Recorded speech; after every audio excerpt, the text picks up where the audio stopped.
On tonight. On numerous occasions, the intelligence community incidentally collected information about U.S. citizens involved in the Trump transition. President Trump was right, and the mainstream media was wrong again. Will they ever learn? Some liberals are prepping for the apocalypse because they say President Trump could end the world as we know it. One of them is here. Oh, was this exactly how they left it? And I get an exclusive tour of the Reagan Ranch. Waters World begins right now. Welcome to Waters World. I'm Jesse Waters. On March 4th, President Trump tweeted this, quote, "Terrible. Just found out that Obama had my wires tapped in Trump Tower just before the victory. Nothing found. This is McCarthyism." All hell broke loose. And on Monday, FBI Director James Comey was asked specifically about the tweet. With respect to the president's tweets about alleged wiretapping directed at him by the prior administration, I have no information that supports those tweets, and we have looked carefully inside the FBI. President Trump was savaged by the media and essentially called a drunken liar. The Wall Street Journal editorial page saying he clings to his assertion like a drunk to an empty gin bottle. And check out the cover of this week's Time magazine. Is the truth dead? And the TV pundits were quick to pounce. President Trump made a wild claim on Twitter. There's no evidence, nor is there any credible source who knows anything about intelligence who believes the charge. Credibility crisis. President Trump's unapologetic defense of his unsubstantiated claims. The president's charge is untrue, and he knows it's not true. At least he should. They couldn't just keep their powder dry until all the facts came out. So on Thursday, Chairman of the House Intel Committee, DEVIN NUNES, dropped this bombshell. On numerous occasions, the intelligence community incidentally collected information about U.S. citizens involved in the Trump transition. Details about U.S. persons associated with the incoming administration, details with little or no apparent foreign intelligence value, were widely disseminated in intelligence community reporting. Additional names of Trump transition team members were unmasked. None of this surveillance was related to Russia. But guess who may not be cooperating? We don't know exactly how that was picked up. But we're trying to get to the bottom of it. I think the NSA is going to comply. I am concerned, yet we don't know whether or not the FBI is going to comply. Interesting. The president was asked about the revelation moments later. Do you feel vindicated by Chairman Nunez coming over there? I somewhat do. I must tell you, I somewhat do. I very much appreciated the fact that they found what they found, but I somewhat do. So just like the Sweden comment, the Brussels terror attack, and the election, the president oftentimes gets criticized viciously for statements he makes that end up later turning out to actually be true. Just recently, the commander-in-chief was hammered for suggesting that some threats to Jewish community centers were made to, quote, make others look bad. Guess what just happened? Turns out a Jewish teenager was just arrested for making those same threats. Trump was right. But I don't expect the media to give him any credit. So back to the wiretapping. Let's put a very fine point on this so there's no confusion. Would I be wrong in saying that the Obama administration surveilled the Trump transition team? I would say from all I know, you're at least 99.5% accurate, and probably 100%. Here's what we think happened based on multiple reports. Conversations at Trump Tower between Trump officials, possibly even Donald Trump himself, and foreign players, either heads of state or diplomats, during the transition, were sucked up by Obama intelligence officials. The Americans' names were illegally placed in intelligence reports, and because of a last-minute executive order by President Obama, disseminated widely throughout multiple intelligence agencies and then leaked to friendly mainstream media reporters. This had nothing to do with Russia and was designed to undermine the president-elect, if true. People are facing prison now. That's how serious it is. With the narrative quickly crumbling for Democrats, Congressman Adam Schiff desperately trying to divert attention and stoke unsubstantiated allegations that Team Trump was in cahoots with the Russians.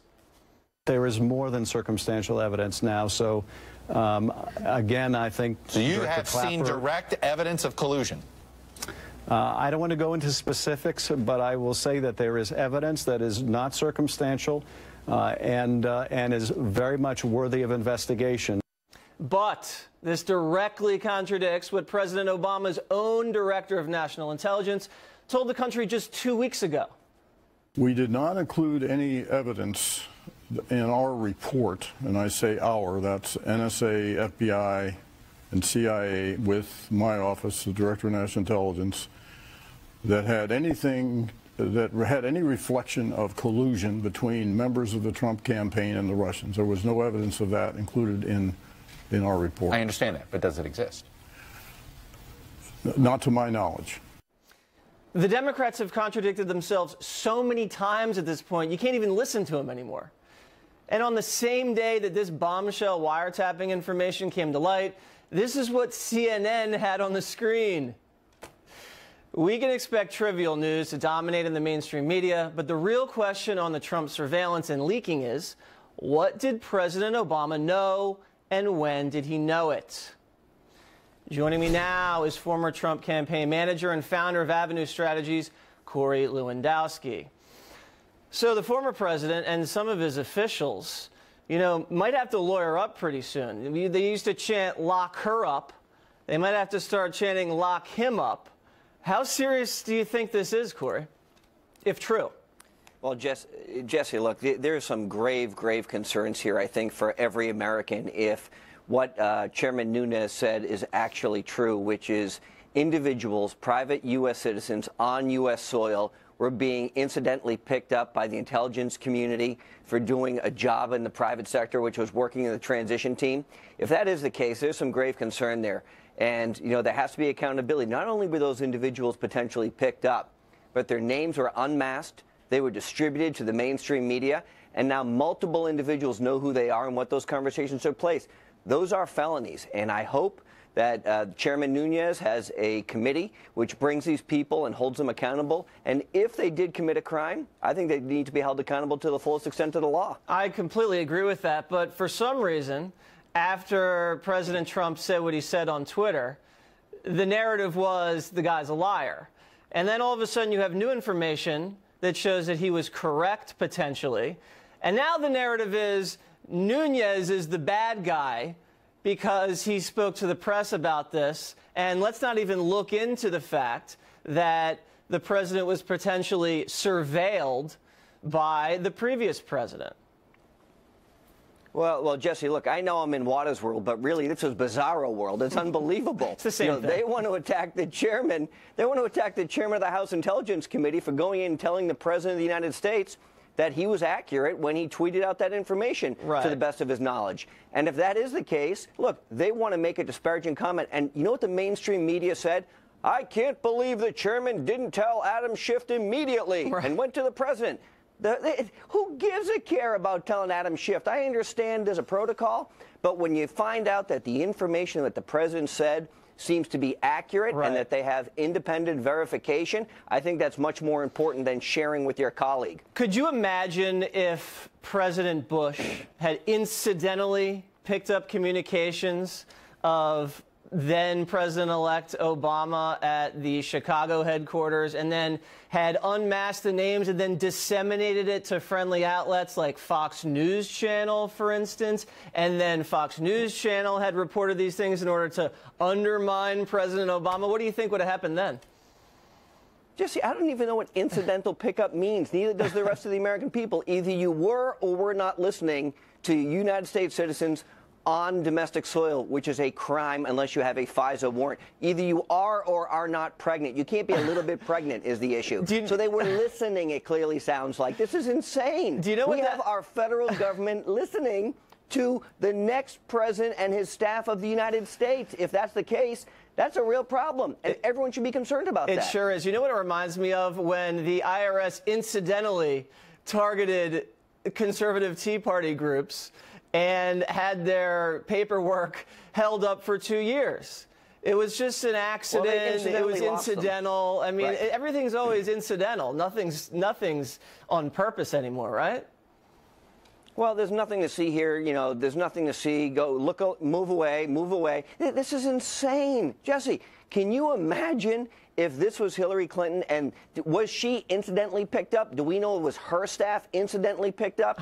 Were they taping and listening to what was going on in Brooklyn, New York after, you know, her election loss? Yeah, and do you remember? This is crazy. And Director Comey never even indicted Hillary because she didn't intentionally commit the felony. I mean, the whole thing boils down to... Yeah, the whole thing boils down to reading someone else's mind, which brings me to Comey. First of all, he answered kind of in a fishy way about whether or not the tapping took place. He kind of answered specifically whether President Obama ordered it. And then it suggested that he may not even be cooperating with the House Intelligence Committee investigation into this. What do you think's going on with James Comey now? Do you trust him? Well, the big concern is that the chairman of the House Intelligence Committee, who's tasked with looking into this, has said that he has concerns about the FBI participating in a truthful manner with this investigation. That's why they've gone to the National Security Agency to get the information. That's serious. That's a very serious statement by the chairman. And if the FBI is not cooperating fully, as they should, and if Director Comey is not cooperating fully with Congress to make sure that they have all the information available, then he needs to really think long and hard about his tenure at the FBI. Now, I'm not calling for Director Comey to step down, but what we do know is Loretta Lynch, as the former Attorney General, would have been the individual who unequivocally would know if a wiretap was taking place on Trump Tower, because she would have had to sign off on it. This is the same individual whose airplane just incidentally happened to be next to Bill Clinton's airplane, and they incidentally talked about grandchildren and golf for 30 minutes. And then guess what? Oh, there's no indictment. It's amazing all the incidental things that take place with government officials. If this was in the private sector, that'll go to jail for insider trading. It's amazing what happens. That's right. Well, that's why this is the government. And we can expect these things to continue as long as the swamp has not been drained. Corey, thank you very much. Liberals living in bunkers, prepping for the Trump apocalypse. One of them will be here to share his fears. California boycotting a plastic bag deal, conservative speakers, guns, and now Trump's border wall. But not just the wall itself. Democratic lawmakers in the Golden State are threatening to cut ties with companies who help build the wall on our southern border, even taking away retirement pensions and future projects. One of those lawmakers, San Francisco Mayor Ed Lee. The wall is such a strong symbolism of division in our country that we don't want to have anything to do with it, including contractors that want to work for the city. Just a reminder, San Francisco is the same city where Kate Steinle was viciously murdered by an illegal immigrant who crossed the open border 5 times. Joining me now with their take on all this, Fox News contributor Katie Pavlich and Julie Alvin, executive editor at Bustle.com. So, Julie, let me start with you. What is the difference between Christian bakers who refuse to bake a wedding cake for a gay couple and public officials in California refusing to do business with companies that build the border wall? Well, I think one of those things is about, discrimination. And Aren't the other you discriminating against companies that can do whatever they want? First of all, I am as against the border wall as I think a lot of these California lawmakers are. I think it's a 16th century solution to a 21st century problem.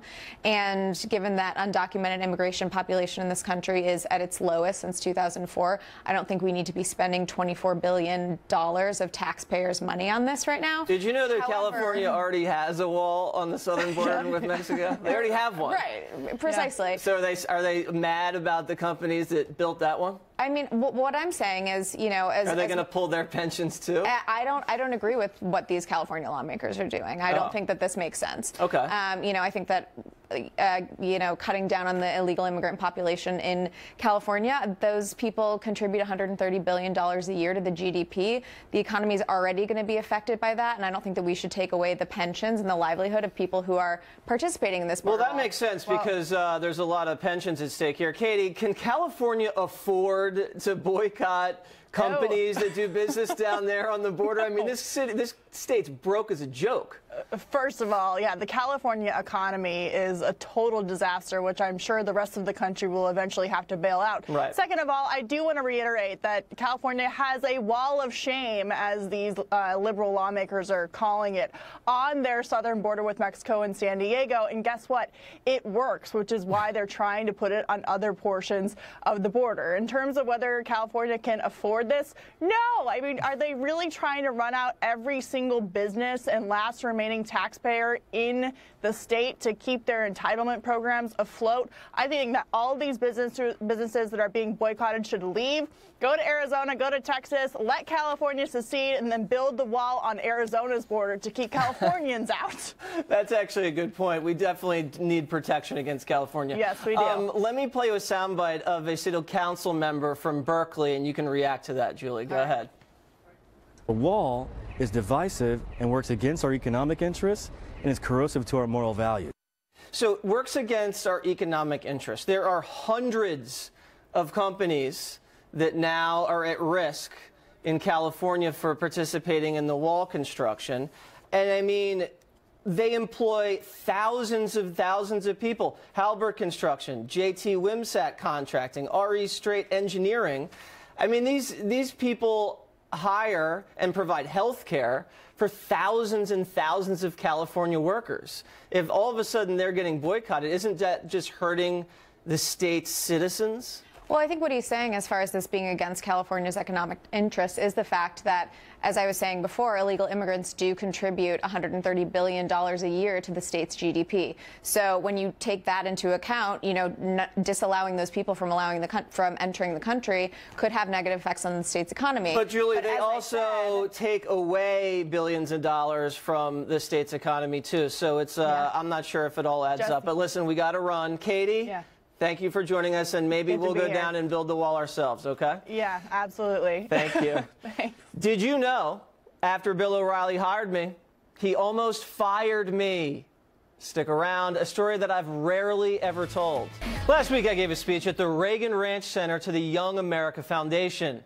Many students were in attendance, all smart ones, of course. I shared with them some stories about how I got started here at Fox News. Take a look. I was a child of the 80s. I was the Alex P. Keaton of my household. I'm a banker, I'm not a magician. I think around college, I started thinking, what is going on? And all my friends at Trinity got jobs on Wall Street. They wanted to make a little money, obviously, and I thought, let's go make some money too. So I tried to work in finance, but apparently you have to have a basic grasp of arithmetic to handle other people's money. So I had to find work at Fox News Channel. And I started literally in the basement of Fox, working Tuesdays through Sundays, 2 p.m. to midnight, minimum wage, freelance, no health insurance. Okay, so start at the bottom. And then a job opened up on The Factor. Factor begins right now. I went upstairs to interview with Bill. And then I said, Bill, I just read your latest book. It was phenomenal. And he goes, you seem like a smart kid. You start Monday. But the minute I got hired by Bill, he almost fired me the next week. So my first pitch meeting, I get up and I start, and he goes, all right, what do you got? Go. And I pitched, and later that afternoon, the producer brings me into his office and says, Jesse, Bill does not think you're articulate enough to do the show. You have 2 weeks to turn it around or you're fired. So almost got fired.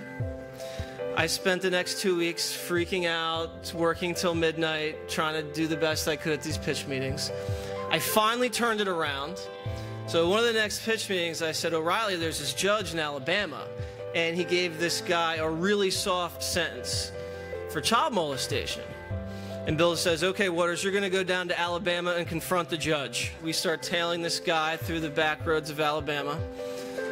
I'm Panic Attack City. Guy gets out of his car. I run up on him with the mic. Judge Bush, how could you do that? What were you thinking? And the guy looks at me and goes, I'm not Judge Bush. And I go, Judge Bush, what? And he goes, pulls out his badge. I'm a state trooper, but I'm going to tell Judge Bush you're looking for him. So the first time I ambushed the wrong guy. Turns out Judge Bush found out I was in town, agreed to read an on-camera statement to me. What's been reported on the O'Reilly factor is false. Y'all know it's false. Do you have anything you want to say to the mother? Do you think you owe her an explanation, Judge? That's it, Judge. That's it, Joe. And we bring the tape back to New York and we run it. Bill's pleased, but he brings me to his office and says, good job down there in Alabama, Waters. One thing. Your voice is too high-pitched for television. You need a speech coach. Me? I never had that problem. And after my speech, I got an exclusive tour of the Reagan Ranch, including some areas of the house that have never been shown before on television. So stick around, you're not going to want to miss that. When Mexico sends its people, they're not sending their best. They're bringing drugs, they're bringing crime, they're rapists, and some, I assume, are good people. You all remember Donald Trump being excoriated for those comments while launching his presidential campaign. But it turns out he wasn't so far off. Just this month, 18-year-old Henry Sanchez and 17-year-old Jose Montano were arrested for locking a 14-year-old Maryland girl in a bathroom and raping her. Sources say both of the alleged perps are illegal immigrants and were actually freshmen. Sanchez was actually caught by ICE this summer in Texas and released. This heinous crime could have been prevented. Here is one mother who has a child at Rockville High School. I just don't want 18-year-olds and 14-year-olds mingling. I don't really want my child in with a criminal that is, that just walked across our border. The one young man was had already been convicted of a crime, and they had wanted to deport him, and so I don't want my son involved with him. But get this, local Democrats, despite this vicious crime, are pushing a bill that seeks to turn the entire state of Maryland into a sanctuary state. This illegal alien gang rape garnered zero coverage on the network evening news shows, but the fake UVA rape case, courtesy of Rolling Stone, garnered over 11 minutes of network coverage. In Houston, Texas, a sanctuary city, 2 illegal alien gang members from El Salvador, Satan worshipers, are accused of kidnapping, drugging, and repeatedly raping a teen, even pinning her down and tattooing the Grim Reaper on her young skin. They allegedly murdered another teen that they had kidnapped. Take a look at these monsters at their court appearance, smiling and waving to the cameras. Sickening. Again, scant attention by the network evening news. And where I live in Long Island, police just arrested a 31-year-old illegal alien who has an extensive felony rap sheet. Days ago, he allegedly sexually assaulted a toddler and stabbed a woman outside a bar. He had been deported at least 4 times. This guy named Tommy Ventura punched, kicked, and slashed a woman on her face and allegedly sexually assaulted a 2-year-old and beat her upside the head. Past charges, including drug possession, assault, resisting arrest, DUI, and disorderly conduct, yet he still remained in the country and was an admitted gang member.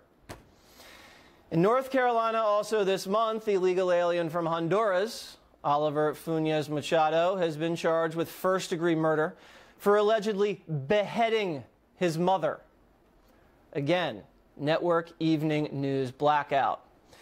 So why is the media burying illegal alien crime, and what can be done to hold sanctuary cities and states accountable? Joining me now is liberal analyst and publisher of Catalina magazine, Kathy Aru, and Colorado State Representative Dave Williams, who is trying to push through the legislature a bill that would allow victims of crimes by illegal immigrants to sue the city where the crime took place. Now, Kathy, you have to admit that many of these crimes I just listed were preventable.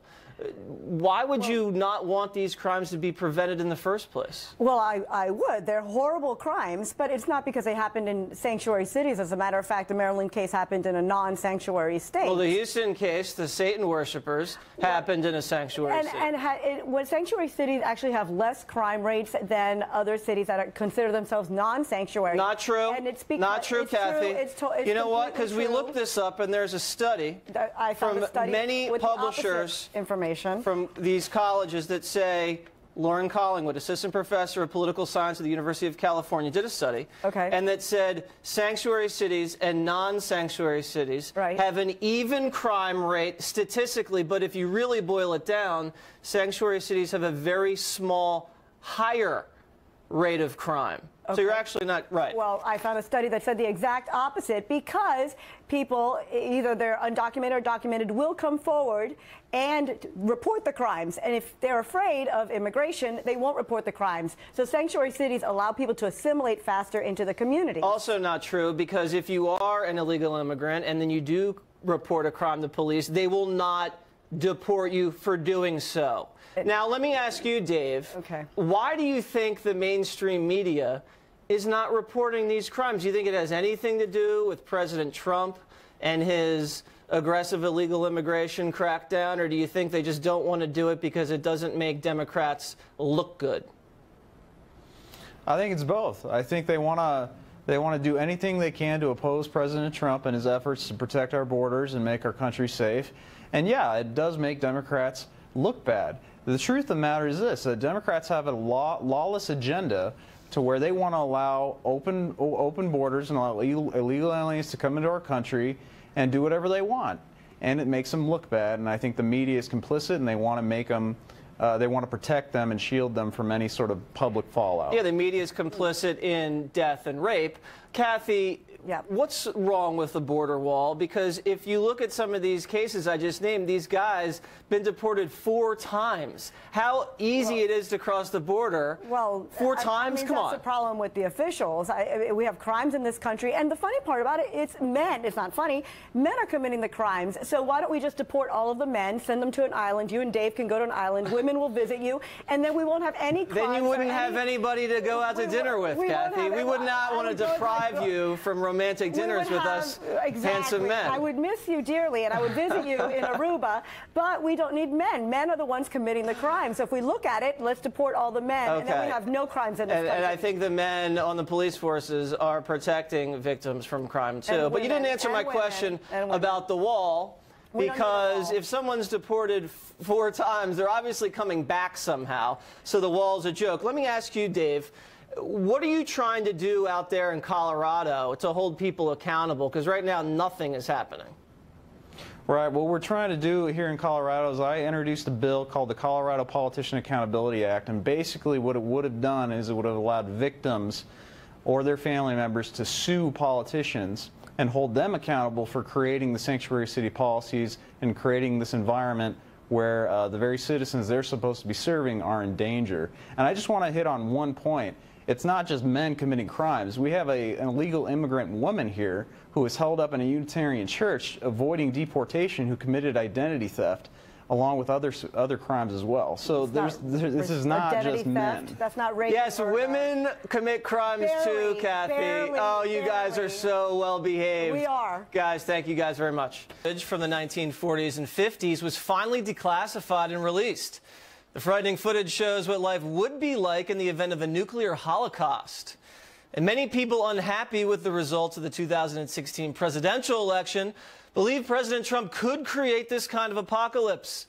Some have even begun prepping for the end of the world. Joining me now, Colin Waugh, the creator of Liberal Preppers. So, Colin, what exactly are you preparing for? We are preparing for any disaster scenario. So you're preparing for a Trump-related disaster? whether it's Trump related or not is irrelevant, but there are some specifics related to some of the things that President Trump has done that have scared liberals enough to make liberal preppers. Well, give me an example of something that Trump has done which you think might lead to an apocalypse scenario. Our fear is over the First Amendment. When President Trump began attacking the media, I realized, and so did a lot of others, that a prerequisite to fascism is control over the media. So you believe Trump might lead to some sort of fascist state? Is that what you're saying? It's entirely conceivable. From what I've seen, from what liberals have seen, it would appear as if he is in it for himself. When I look at him, when other liberals look at him, what we see is more or less a businessman that hijacked the presidency. Okay, so you believe tyranny is on the way and there could be some sort of civil war, and you're preparing for such an event. How specifically? We have protein bars, we have canned goods, we have 140 liters of water. My wife and I am talking about it. We have 2 firearms for defense purposes only. Okay. And what are the firearms going to defend against, do you think? Civil unrest. In the event that there is no civil accountability and civilians are more or less allowed to do what they wish. I mean, it's not exactly a secret that humanity is the #1 predator on the face of the earth, and we excel at nothing better than killing each other. Well, listen, do you ever consider that you might be taking things to a little bit of an extreme, Colin? No, I don't. If you look at the calls for division versus the calls for unity, it's about an 80-20 split. Okay. If you look at the rhetoric on Facebook, liberals in their own echo chamber and conservatives in their own echo chamber have literally started extremely aggressive rhetoric up into death threats. Okay. Well, let me ask you, if stuff does hit the fan, are Trump supporters allowed to come into your hideout and eat some of your rations and hang out for a while? Well, you know, circumstances prevail. It depends. Ooh, okay. So it's not an open invitation. Only certain people are allowed. Of course, it's not in your prepping household. Well, no, yes and no. Okay. I mean, you've got to realize, you know, circumstances prevail, and it's not a black and white thing. Well, listen, Colin, good luck prepping for everything, and thank you. I hope you have enough canned goods to survive the Trump apocalypse. And I'd hope that if I ever sought refuge with you, you'd open your door, because I'm such a nice guy. Thank you very much for joining us. You're at least very entertaining. So absolutely. And you are too. Have a good day. Thank you. For all of his accomplishments, President Ronald Reagan lived a relatively quiet, secluded life with his beloved Nancy. And nowhere did he enjoy spending more time than at his Santa Barbara home, nicknamed the Ranch in the Sky. Cameras are rarely allowed inside his home, but recently, Water's World got an exclusive tour. So we're in the Santa Ynez Mountains, north of Santa Barbara. We are on 688 acres, Ronald Reagan's home, Rancho del Cielo, Ranch in the Sky. How often would the president come up here? He spent a lot of time here. He bought the ranch in 1974 while he was still governor.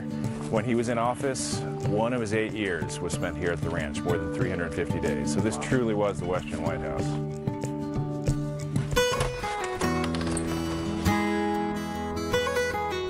Whoa! Was this exactly how they left it? The home looks today like it did the last time the president was here. This was their only private residence during the White House years. We got a game room over here. Yeah, you know, we don't know that they played bumper pool very often, But we do know that Reagan celebrated Thanksgiving here each of his 8 years in office.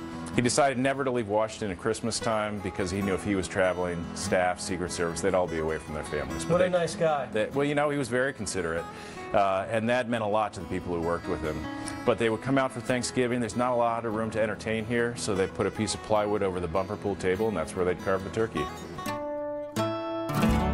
This was the main room of the original 1872 adobe. This was the most private part of the house. Very few people ever saw this part of the ranch, if they made it to the property at all. That chair, that's where he would sit and make official phone calls. So we know he spoke to Margaret Thatcher sitting in that chair, astronauts orbiting in the space shuttle from that chair. Am I allowed to sit in the chair? We don't let many people sit in that chair, Jesse, but you can do it today. Thank you. You feel powerful? Mr. Gorbachev, tear down this wall.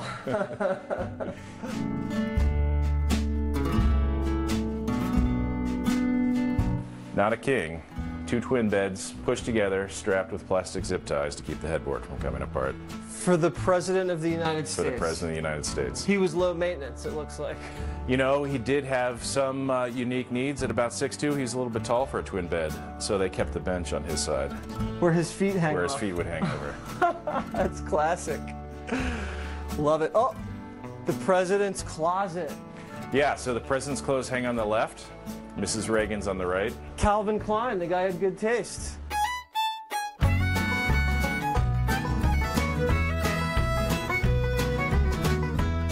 So you spend quite a lot of time with Ronald Reagan here at the ranch. Well, I'm from the Secret Service, and one of my best jobs was riding with the president. Where'd you guys go? Up in these trails? Everywhere. Why don't you let me show you some spots? Let's go take a look. Let's do it. Mind if I drive? Oh, I want you to drive. You might regret that.